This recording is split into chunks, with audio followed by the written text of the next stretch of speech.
버닝썬 사건은 여기서 너무나 많은 일들이 결부되어 있지만 그 사건을 통해서 이제 우리가 새롭게 알게 된 사실이 약물에 의한 강간 사건이 전과 약간 상황이 바뀌었다는 걸 알게 된 거예요. 거의 증거가 남지 않는 그런 강간 약물이 있는 거죠. 흔히 이제 그걸 저희가 물뽕이라고 흔히 부르고요. 이제 정확하게는 이제 GHB라고 하는데요. 네. GHB라는 약물이 있는데 이 약물 같은 경우는 무색 이제 무치고 정신을 잃고 기억을 상실하게 하는 그런 향정신성. 네네. 그렇죠. 물뽕이라고 하는 이유가 이걸 액체에 넣어서 먹게 된다고 하더라고요. 그래서 이제 물을 넣은 이제 시럽뽕, 보통 이제 술이나 이런 데 타서 이제 마시게 되는 거죠. 그래서 제가 이제 오늘 또 마지막 가까운 또 오랜만에 봅니다 또. 그래서 오랜만에 뭐 이게 이제 바로 GHB. GHB. 그래도 탄소, 까만 건 탄소죠? 이제는 아시는군요.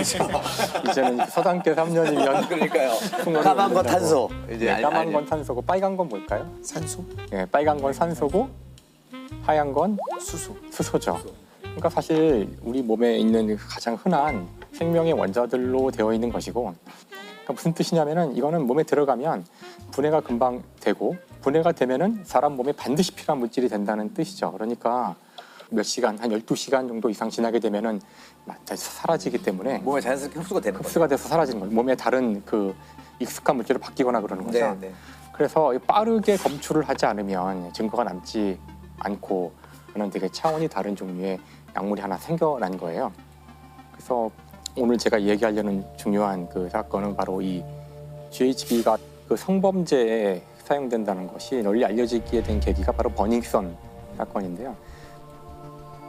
그 클럽에서 남성 고객들을 유인하기 위해서 그 GHB 그것을 판매하거나 심지어 사용하는 것을 이제 묵인한다는 그런 의혹이 제기됐기 때문인데요. 여기서 태국 남성이 한 사람 등장을 해요. 태국 남성이 버닝썬의 VIP 룸에서 만났던 한국 여성과 뭐 술을 마시고 그러다가 여성은 정신을 잃었어요. 나중에 봤는데 이게 뭔가 이제 안 좋은 거죠. 분명히 성폭행을 당한 것 같고, 그래서 이제 가서 신고를 하고 했지만 이제 이미 제가 이야기한 것처럼 증거는 나오지 않았어요. 네. 그 CCTV를 보면은 그 피해자가 별다른 저항 없이 그냥 호텔로 들어가는 장면이 잡혀 있어요. 그게 왜냐면은 그 GHB를 먹고 그 기억이 나지 않는 상태에서도 몸은 그냥 움직일 수 있다고 그러더라고요. 의식이 없는 상태에서도. 근데 이것이 이제 어떤 문제를 일으키냐면은 나중에 이렇게 CCTV 같은 증거가 남았을 때 이게 자의에 의해서 같이 그 호텔에 가거나 한 것이다라는 식으로 이제 악용이 될 수 있는 이제 그런 상황이 실제로 많이 만들어지거든요. 그래서 상당히 안 좋은 그런 효과라고 할 수 있죠. 그래서 증거가 나오지 않으니까 뭐 이 사람을 뭐 붙들어둘 수는 없는 거고, 이 사람은 이제 한국 사람이 아니고 태국 사람이니까 태국으로 출국을 해버려요. 근데 결국 그때 수사가 좀 뭔가 부진했다는 이제 나중에 결론이 나와서 지금은 다시 또 이제 수배를 했다고 하더라고요. 근데 뭐 돌아오지 않으면 잡기는 어려우니까 지금 증거가 있는 것도 아니고 이제 그런 상황이라고 하는데, 어쨌든 이 이야기가 나오자 사람들이 사실 나도 그런 일이 있었어, 나도 그런 일이 있었어 하면서 이제 그 우리나라에서 많은 사람들이 물뽕, 그다음에 이 GHB라는 것의 문제에 대해서 모두가 깨닫게 된 거죠. 제 주량이 정말 크게 미치지 않는 술을 먹고 제가 필름이 끊겼다는 거, 혹시 약물 의심하냐고 물어봐서 약물 의심한다라고 얘기를 했고, 약물이 안 나왔다고 하니까 내 탓으로 돌렸는데, 버닝썬 클럽 폭행 보도 이후 SNS를 통해서도 강남 일대 클럽에서 물뽕에 당한 걸로 보인다는 피해 여성들의 증언이 확산되고 있습니다. 중간간 사건 같은 경우는 사실 대부분 피해자들이 난 이런 경험이 한 번도 없었는데요 하고 다 약물 의심을 하고 다 피검사를 다 의뢰를 많이 하죠. 그런데 정말 막상 검출되는 그 약물은 없기 때문에 오히려 이 피해자를 되게 이상하게 많이들 봐요. 술 먹어서 그럴 수도 있지. 왜 술 먹다가 보면은 이전에 자기의 어떤 행동과 다르게 할 수도 있잖아요. 근데 단순히 술을 많이 해서 만취해서의 상황과 조금은 다른 것 같다는 생각을 저도 많이 했거든요. 저 참 되게 좀 답답하기도 하고. 예. 그래서 GHB 같은 경우는 2020년, 21년 사이에 그 적발된 양 무려 60배가 넘을 만큼 지금 엄청나게 이게 범죄에 이용되고 있을지도 모르는 상황이라는 거예요. 이거 말고도 사실 그 문제가 될 수 있는 것이 요 끝에 달려 있는 요거를 떼고 네. 이쪽에 수소를 떼서 요거 이제 GBL이라고 불러요. GBL. GBL이라는 물질이고 아까 GHB와의 차이점은 이게 물이거든요. H2O. H2O. 물 하나가 떨어져 나온 거예요. 근데 이제 요 물질은 사람 몸에 집어넣으면은 위장이나 입에서 적절한 효소의 작용을 통해서 이 물이 결합할 수 있어요. 이 물이 결합하면은 금방 GHB가 되는 GHB가 거죠. 되네요. 예, 이런 원리가 있는데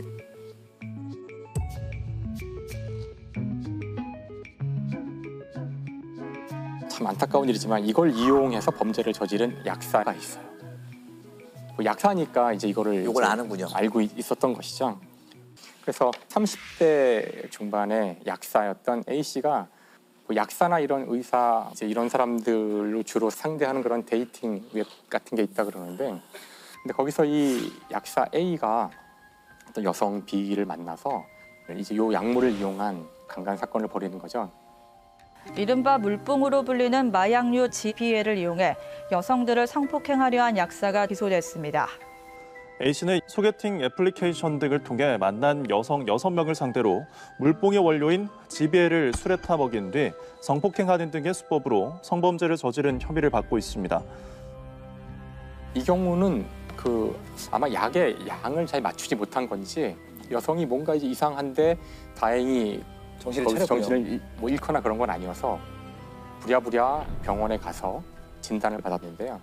그때 이제 바로 갔기 때문에 GHB를 검출할 수가 있었고, 사실 이것이 현재 알려진 단 한 건의 물뽕을 이용해서 그 강간 시도를 했던 그 사건이에요, 유일하게. 그러니까 다른 것들은 다 의심은 되지만 한 번도 증거가 나온 적이 없어요.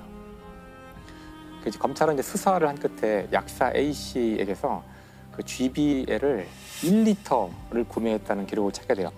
1리터면은 이게 2,000명 정도를 피해를 일으킬 수 있는 그런 분량이라고 하더라고요. 그래서 이 케이스가 이제 GBL이 검출된 첫 번째 케이스였지만 당시에는 그 GBL이 마약으로 또는 약물로 지정이 되어 있지 않았기 때문에 이것만 가지고는 뭐 어떻게 할 수 있는 게 없었고요.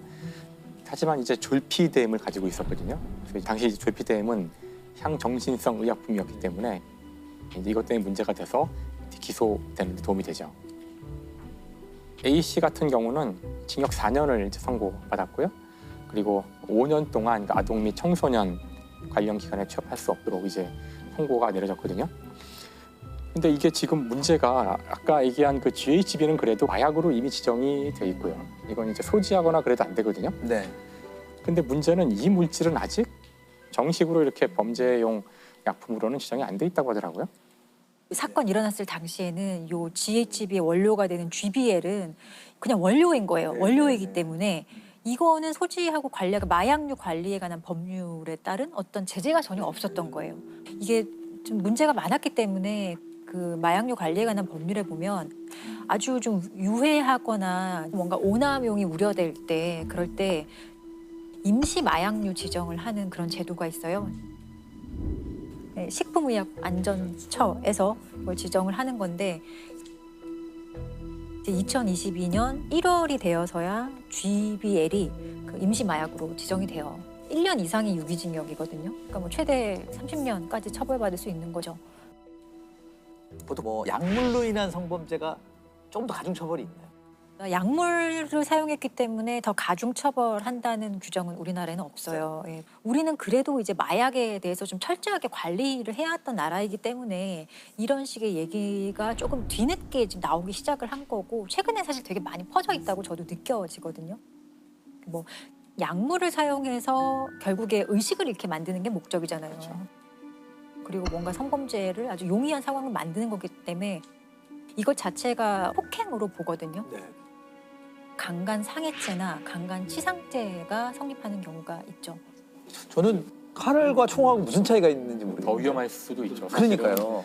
그냥 칼을 들고 있다고 해도 피할 수도 있을 거고 눈에 보일 수도 있지만 이런데 몰래 타는 약물은 사실 오히려 모를 수 있기 때문에 이런 약물을 이용한 범죄를 특정 강력범죄에 신설을 한다든지 형량을 좀 더 강화한다든지 그럴 필요성은 전 충분히 있는 것 같아요.